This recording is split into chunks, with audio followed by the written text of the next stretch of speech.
पलटे पलटे तो पता चला कि साल 1663 में मुगल बादशाह औरंगजेब ने कश्मीर की यात्रा की थी। औरंगजेब के साथ एक फ्रांसीसी यात्री फ्रैंकोइस बर्नियर भी था।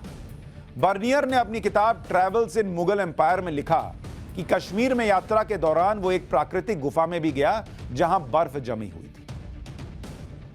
यानी एक तरह से वो अमरनाथ गुफा का जिक्र कर रहा था, जो गडरिये बूटा मलिक की कहानी से करीब 200 साल पहले की बात है। सर फारूक अब्दुल्ला साहब, 200 साल पहले मुगल काल में भी देख कर गए हैं लोग।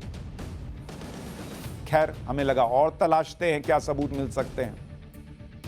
आयरलैंड के एक इतिहासकार विंसेंट आर्थर स्मिथ ने फ्रांसीसी यात्री फ्रैंकोइस बर्नियर की किताब का जो अनुवाद किया, तो उसमें भी उन्होंने लिखा कि बर्नियर ने जिस गुफा का जिक्र किया था वो अमरनाथ गुफा ही थी।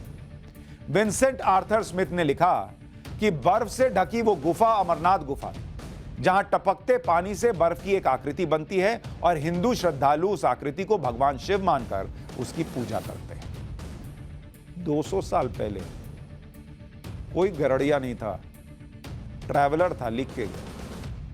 इसी तरह से कश्मीर के ही महाकवि कल्हण की एक रचना राज तरंगिणी मिली, जो सन 1148 में लिखी गई थी। अभी तो 200 पे ही लोग कूद रहे होंगे कि 200 साल पहले का इतिहास कहां से लेकर आ गया वो गडरिये से 200 साल पहले। अब 1148 में चलिए।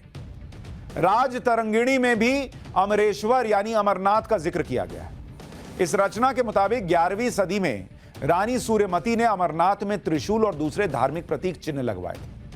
राज तरंगिणी में यह भी स्पष्ट होता है कि अमरेश्वर यानी अमरनाथ के लिए तीर्थयात्रा 12वीं सदी में भी चल रही थी। 12वीं सदी में, क्या फारूक अब्दुल्ला साहब, 12वीं सदी से चल रही है। कल्हण के 300 साल बाद 15वीं सदी में कवि जोनराज ने एक राज तरंगिणी रचना लिखी। इसमें भी अमेश्वर यानी अमरनाथ को कश्मीर का अधिपति बताया गया था। कई रचनाओं में यह दावा किया जाता है कि 34 ईसा पूर्व में कश्मीर के राजा सामदिमत शिव के भक्त थे और वो पहलगाम के वनों में बने बर्फ के शिवलिंग की पूजा करने जाते। कश्मीर के इतिहास पर लिखी सबसे प्राचीन पुस्तक नीलमत पुराण में भी इसका जिक्र है। भृगु संहिता के 10वें चैप्टर में अमरेश्वर महादेव यानी अमरनाथ का उल्लेख किया गया है। अमरनाथ गुफा से जुड़ी एक प्राचीन कहानी भी है, जिसके मुताबिक एक बार कश्मीर घाटी पानी में डूब गई थी और एक बड़ी झील बन गई थी। कश्मीर घाटी को बचाने के लिए ऋषि कश्यप ने सारे पानी को कई नदियों और छोटे छोटे जल स्रोत के जरिए बहा दिया। उसी दौरान हिमालय की यात्रा पर जाते हुए भृगु ऋषि वहां से गुजरे और पानी का स्तर कम हुआ तो सबसे पहले पवित्र गुफा के दर्शन हुए। जब लोगों को गुफा में शिवलिंग का पता चला, तभी से अमरनाथ उनके लिए शिव की आराधना का प्रमुख स्थान बन गया। तभी से लाखों श्रद्धालु शिव के इस दिव्य स्वरूप के दर्शन के लिए दुर्गम यात्रा का पार कर दर्शन के लिए जाते हैं।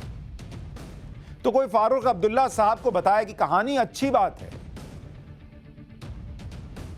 हिंदू मुसलमान से मोहब्बत करे, मुसलमान हिंदू से करे, इसके लिए कहानी की जरूरत नहीं है साहब। एक दूसरे के लिए अच्छा सोचने की